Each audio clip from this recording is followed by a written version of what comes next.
Well, good afternoon, fellow members. Could I welcome you to the group meeting?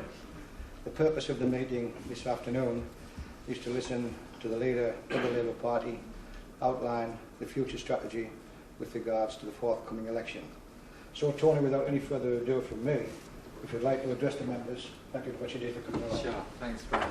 And thanks very much for giving me the chance to address the group members here and to say welcome to our colleagues here from French television.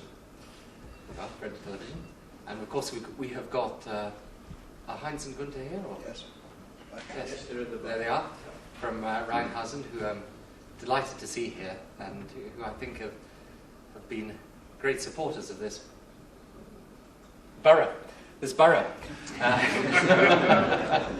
No longer a district, this borough. And we're absolutely delighted to have you here, Heinz and Gunther, and thanks very much indeed for coming. They've also shown me a recent profile in the German press, which is entitled Sonny Boy von Links. So it's one better than Bambi, I suppose. Anyway, I really wanted just to take this chance to say a few words about what will be happening in the next few months, because I think it'll affect here quite a lot, really. And then, Brian, I'll answer any questions people want. But I think the main things to stress really are these. I mean, first off, this campaign, if anyone was in any doubt about it, then I think any doubts have been removed over the past few months. It is going to be a very personalised campaign. Essentially, one of the top Tory strategists was sitting next to someone that I happen to know, though they didn't know that, at a dinner the other evening. And they said that really they had to destroy and undermine the leader of the Labour Party in order to destroy and undermine the Labour Party. And they will go very, very hard indeed at me, anything that is to do with me, and obviously, you know, our own patch is going to be an important part of that. So they're going to try very, very hard, not just to discredit the Labour Party, but in particular to try and discredit us. And indeed, it's a tactic they did try to employ for a time with John Smith. I mean, you remember all the stuff with Monkland's Council. And I mean, no one ever remembers now that when they held the inquiry into the council, in fact, the inquiry held by the Scottish office, the Tory Scottish office, actually cleared the council, but no one ever remembers that. What is important is to realise that we're all going to be under this intense scrutiny.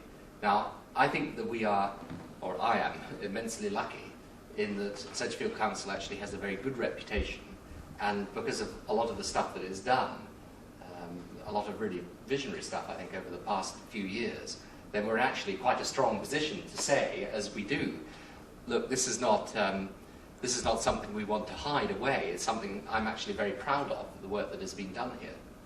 But I think we have to recognise that over this next period of time, they'll just be looking for anything at all.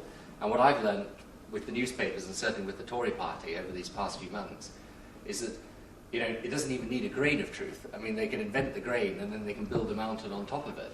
So it is going to be tough for that reason. But, I mean, I'm sure, I mean, Brian and I have got a good working relationship, and as I say, the council, I think, has been doing so well that we can overcome it. But I would like, rather than simply warding off all the negative attacks, I think the more that we can do together positively is important. Because part of what I want to say is, look, what the best Labour councils are doing now is what a Labour government in office could do. And therefore it's not merely a whole lot of airy-fairy hot air that you're getting. There are actual examples of where the partnership approach, you know, looking after our citizens properly, a different relationship with the private sector, there are examples of where that's worked and worked in practice. So that's the first thing, that we ourselves are going to be under intense scrutiny and pressure. The second thing is, in relation to the election itself, I mean, the Tories wanted to go now. I mean, the plan of Major was to announce the election in his speech at the party conference. They thought that we would have a bad party conference. They thought that they would get a bigger lift. They thought they would then be able to hold an election. If they can't get any opening, then they'll simply have to go on, probably to May the 1st, which is the time of the local elections. I mean, but the probability is that they will be forced to struggle on through this next period of time. Now, what they've essentially done is this. They've really just shut down government. I mean, government, to all intents and purposes, there is nothing happening in government anymore. I mean, there is no government going on. I mean, if you talk to civil servants, they simply say, well, don't ask us what's happening, rather than decisions being taken. Everything is just being worked on a political basis. What we have got to do as a party is really three things. The first is we've got to expose that and say not merely are the Tories not doing the things the country needs, like rebuilding its industry and the health service and education, but by drifting, by not actually taking the action, the country is suffering as a result of that. I mean, damage is being done. In other words, it's not just that everything's in suspense while some political game is being played out. There's an actual negative, adverse impact on the country's future, because the problems of the country aren't being dealt with as a result. I mean, I think one of the best examples of that, as I said in the Queen's speech the other day, is in the health service, which is really close to collapse in certain parts of the country. I mean, we've got our problems up here, but let me just tell you, in London, they've now closed, in the last 4 years, they've closed half the casualty departments in London. So, half of those departments are just gone. And there is a serious state of crisis in the London hospitals. Now, that is actually being replicated to greater or lesser degrees around the country. So that's the first point, that we're drifting, and that drift is actually doing damage. The second thing is that the Labour Party has to carry on setting out its own programme. Now, we've had this Road to the Manifesto exercise, the New Life for Britain document. I hope everyone has filled in their ballot forms and sent it back. It's very important. We've actually had a very good response to that. The party membership is continuing to grow. But getting across those programmes, and certainly the key specific pledges, like the cutting of the class sizes for 5-, 6-, and 7-year-olds, the 250,000 young people off the dole, financed by the excess profits of the utilities, the health service, cutting the bureaucracy in order to cut the waiting lists, the fast-track procedure for persistent young offenders, the measures that we've announced in order to ensure that we have low and stable inflation. Those things, those positive parts of our programme, have also got to be set out. In other words, it's not just exposing that the Tories are not doing anything or are damaging the country, it's also, secondly, setting out our own programme. The third thing, however, is, I think, a very simple thing indeed, but it's difficult to do.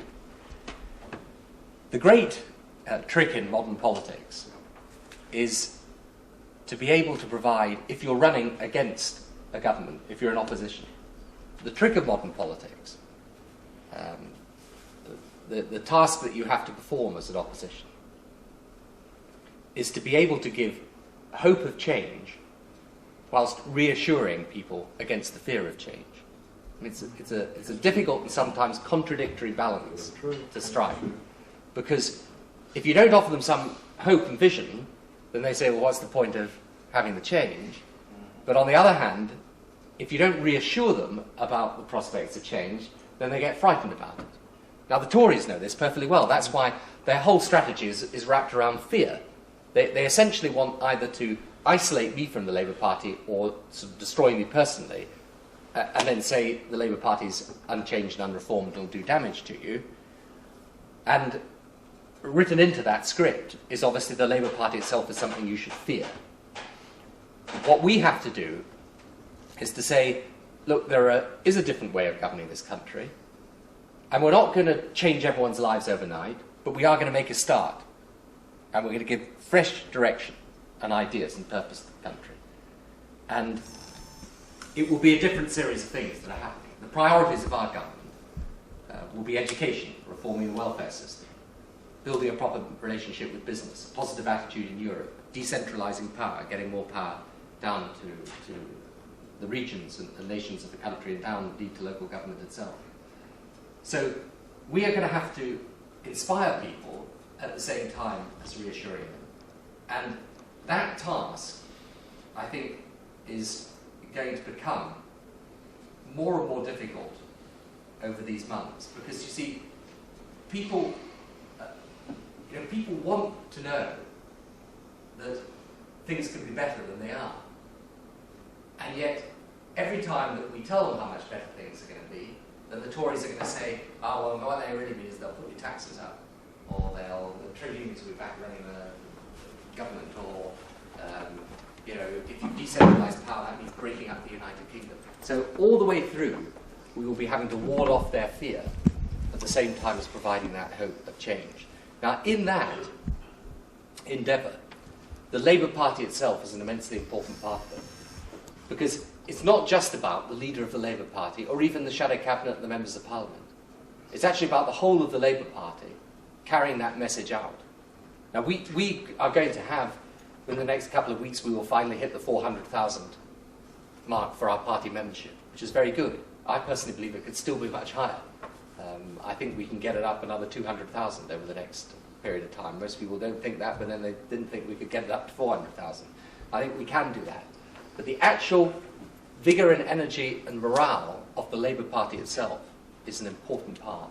What local government is doing is an important part. I mean, it's important here, obviously, for the reason of me, but actually there are marginal seats in the country where you've got Labour local authorities, and what they do will crucially affect the outcome of that election. You know, because if people are saying, well, we've got Labour in government here and they're not providing for us, if they're able to say that, then that'll reflect badly on the candidates who are standing in the general election. If, on the other hand, you know, which I'm pleased to say, I believe is on the whole the case, that Labour councils are doing invigorating things, they're, you know, making their local communities better, then people will say, well, you know, something's happening there. Now, I can tell you this too. One final thing, the relationship with business is to me absolutely crucial as well.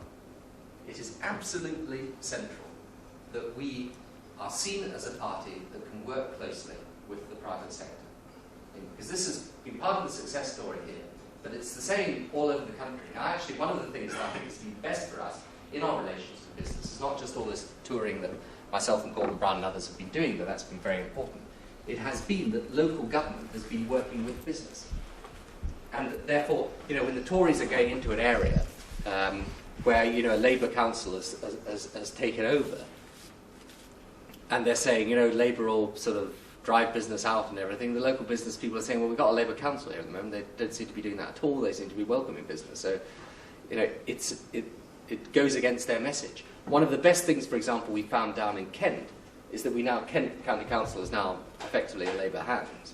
And a lot of the local councils within Kent are. And it's made a huge difference the way people have perceived the Labour Party. So, you know, the final point is simply this, that winning is not just my task, it's the task of the whole party. Now, we can, you know, it's obviously vital that I continue to do things in the shadow cabinet, the parliamentary party reform. And it will get tough, it will get tougher in this next period of time. We are not going to go to the election with the type of lead that we've got now. It's not possible. Life's not like that.